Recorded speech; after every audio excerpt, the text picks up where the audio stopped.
Hello, welcome to my channel. Retired, don't give up.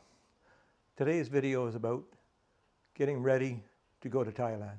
Things you need to do before you put boots on the ground. Everything that I point out, you could actually search on YouTube and come up with a video for each of these topics. So I'm going to try and touch on all of them. And in the future, I'll probably, narrow down to each one and and do a more intensive video on each topic. But for today, it's just basically want to cover the basics so that you get an idea, what we're looking at, and, we can start with money and finish with telephone and the first hour that you're going to be in Bangkok. So one of the things you're going to ask is, what do I use for money over there? Well, they use the Thai baht, and when you're going to get over there, you're going to change your money into Thai baht. But how are you going to get your money from your country to Thailand? There are many different ways, and I did a lot of research trying to come up with the best way, but more and more I come up with the best card to use is a company called Wise. This is the card here. Green. Basically, it's a cash Visa card, and you load it up with your currency from your country. You transfer it into Thai baht, and then you use it to purchase things through ATM machines, through actual, machines at wherever you're buying, and it works very good, has your own PIN. And I've been using it for 6 months, and a lot of people will tell you that this is the card to use. I didn't have any problem loading it. I didn't have any problem using it, and again, so check on YouTube, Wise card. I'm sure you'll come up with videos on the Wise card, and later I will put a more extensive use on that. One of the things you might want to make sure that you do before you go is you go see your doctor. Make sure you have all your shots. You're leaving the country. You don't know how long you're going to be gone for. You're leaving the country. So you want to make sure that you have, all the shots required. I saw my doctor. He just loaded me up with you name it, right from malaria right to the shingles vaccine. At my age, very important. You have credit cards. You're going to take credit cards with you. One of the things I did before I left is I went to my bank and I informed them that I'm going to be overseas for 6 months, and they put it on the file that I was going to be there. So, if there was any worries or any concerns at a later date, then of course, they had it on file, and, therefore they're, had to be responsible for anything that might happen or might not have happened. Same thing with credit cards. I contacted both of my credit card companies that I decided to take. I left some credit cards here. I just basically took the 2 credit cards that I thought were the best for me, and I contacted each of them. But I can tell you in another video that didn't work out too well, and that's a concern that should be noted. Even though you contact them, they know that you're going to be out of the country. They don't really go back, and they see something that looks suspicious, they will cancel your card in a heartbeat. So that's something you need to understand and and keep in mind. One of the things is your phone. When you go to Thailand, you're going to change your phone. You're going to put a new SIM in it when you get there so that you have a Thai phone number. But if you have to make any deals with the bank where you have to have a confirmation, well, that might become a problem. So what we do is we port our number. We port our number to, in Canada, we port it to a company called Fongo, which is an internet-based company in the States. Same idea, only it would be Google Voice. So Fongo, basically everything works through the internet. And as long as you have internet, the signal, the clarity is if they're in the next room. People are absolutely amazed when I talk to people from the other side of the world, and they go, it's like you're just next door. So very seldom any problems. If the internet drops, well, then you lose the call. But essentially, it's a wonderful way. But you want to make sure that when you port your number, that you don't cancel your account with your server, your provider. Basically ask them to put it on hold. I don't know, hiatus, put it on hold until you come back, and then that way you can put the new SIM back in, give them a quick call, and they'll reactivate your account, and everything's fine. I didn't do that, and I had to get a new number. So let's talk about the flight. Obviously, you got to book a flight. You got to also decide it's a long, long flight. And again, if you're a big person like myself, economy just doesn't cut it. So I opted for premium economy. Now, me being in Canada, central Canada, there's several connecting flights to finally get to Bangkok. If you're in the western part of Canada or United States, it's considerably shorter flight. And of course, if you're the eastern part, it's considerably longer. So I went by Air Canada, and I opted for the premium economy. Now, here's quickly something you need to understand. When you fly to a foreign country, especially Thailand, and you land, you're going to get a tourist visa. Now, tourist visa is good for 30 days. You can get that extended to 60 days, and you can do border runs. All this we'll talk about in future videos, and we'll talk about visas in future videos, but for now, you're going to get a tourist visa, good for 30 days. Now, depending on your air carrier, they might not give a hoot if you turn around and say, well, no, I'm booking my flight back 6 months from now. Air Canada, not so much. They want to see your return date, and they want to see your return date within 30 days, even though you're not planning on coming back in 30 days. So what you need to do is you need to arrange for a flex ticket return. And that flex ticket will give you the option after you get your extended visa or get your retirement visa sorted out, and that will allow you to pick a later date. You will pay extra money for that flex option. So be prepared for that. I got lucky.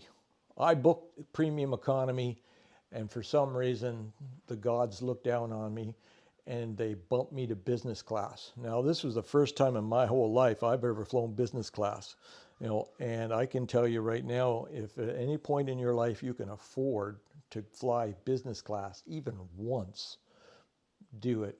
Treat yourself. It's an amazing experience. And that's only with Air Canada. I imagine some of these other bigger airlines even more so. But got there, the first half of my flight was business class from, basically Ottawa to Montreal, and Montreal to Tokyo, Japan, and then from Tokyo, Japan to Bangkok. And it was from Tokyo, Japan to Bangkok, it was just premium economy, but it's still a total of 22, 23 hours, and sometimes even longer. Layovers, in my case, I was lucky. There was very short layovers, so it was like you get off the plane, find your connecting flight, and get your butt over and get back on the plane and continue flying. So in that case, it was really good.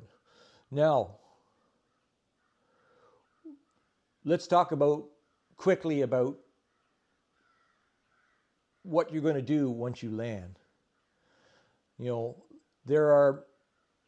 The airport's huge, and there are a lot of confusing things, and you're never been there, and it's new, and you know what? There's a procedure to do, and one of the best videos that I've ever watched is from Chris, retired working for you, and I'm going to leave a link up, to his video for the first hour in Bangkok. Highly worth watching. I watched it like 3 or 4 times, and he'll take you all the way from the time you land to the time you need to get into a taxi. In my case, I had the bicycle and I needed a big taxi, and I showed up at like 1:15 midnight.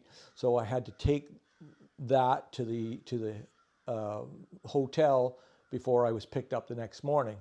Speaking of landing after midnight, be very careful of your time changes, because if you have to book hotels, you need to make sure you know what day you're landing there. It sounds like it should be straightforward, but it's not. You want to make sure your dates are correct and everything, so that, if you have to book a hotel room, you're booking the hotel room at the right day, because you're going against the time. There's 11 to 12 hours difference in the flight. And well, like I say, even in my case, I ended up booking the wrong day and I had to rebook it. Luckily, it didn't cost a lot, but that's how it works. Now, once you get there, it's really good to have a contact. It's really good to have a contact, so that, you're not on your own. Now, you can get there, and depending on what you're planning on doing, if you're going from Bangkok and you're going to Jomtien or Pattaya, there's lots of, information to help you get onto either a train, a taxi, and whatnot, But, it's still a confusing thing. And because you're going alone, hey, it's a scary thing too. So to have a contact who can help you along the way is worth every dollar that you might have to pay that person. My contact was Les Pearson, and he's retired and living the dream. Now, I've been watching Les for over 3 years on his videos. He's a no-nonsense Brit. He tells it like it is, and he's as honest and trustworthy as they come. And we arranged for him to pick me up in Bangkok.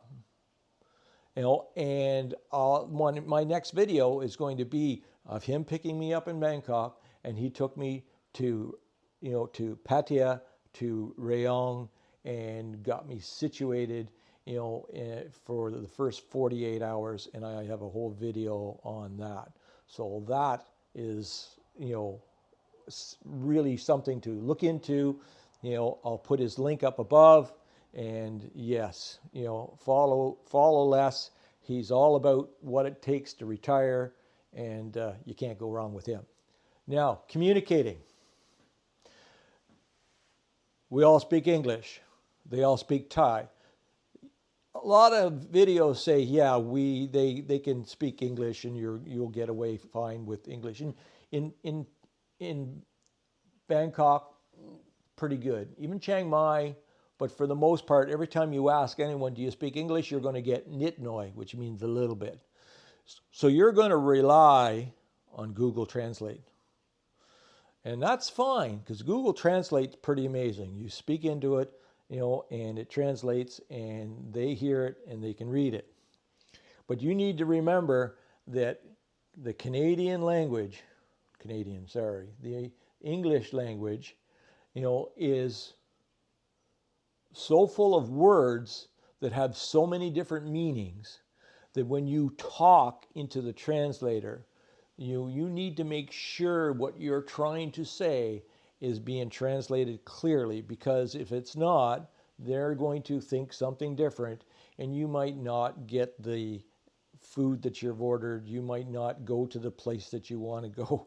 You might just find things not working out the way you want. And the last thing you want to do is get in an argument with a Thai, because a Thai who will do everything they can to help you will not lose faith.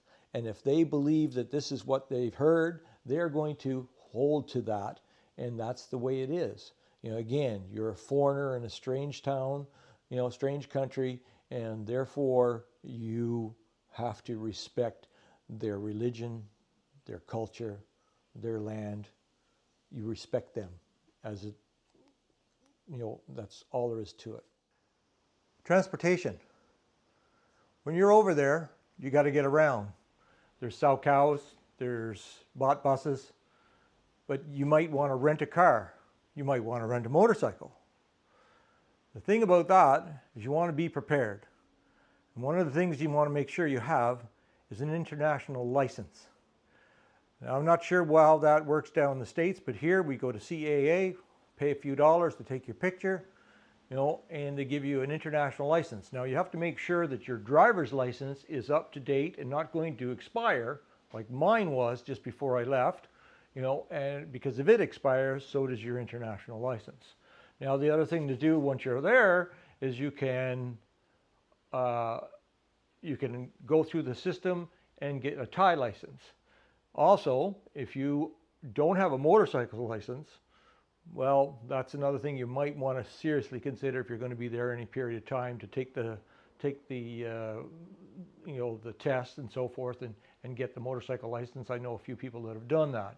But if you already have your motorcycle license, once you get your international license, then both will apply. And it's also very important if you're going to be driving a car as far as insurance is concerned. So all these are very important, and don't forget, when you're on the motorcycle, you're a foreigner, make sure you're wearing a helmet, because if you're not wearing a helmet, they come out of the woodwork and they pull you over, and it's a money grab. Of course, when they pull you over and you have all these things covered, there's no money for them. So make sure you get an international license. So that's it. Next video will be boots on the ground in Bangkok. Until then, bye for now, and remember, don't give up.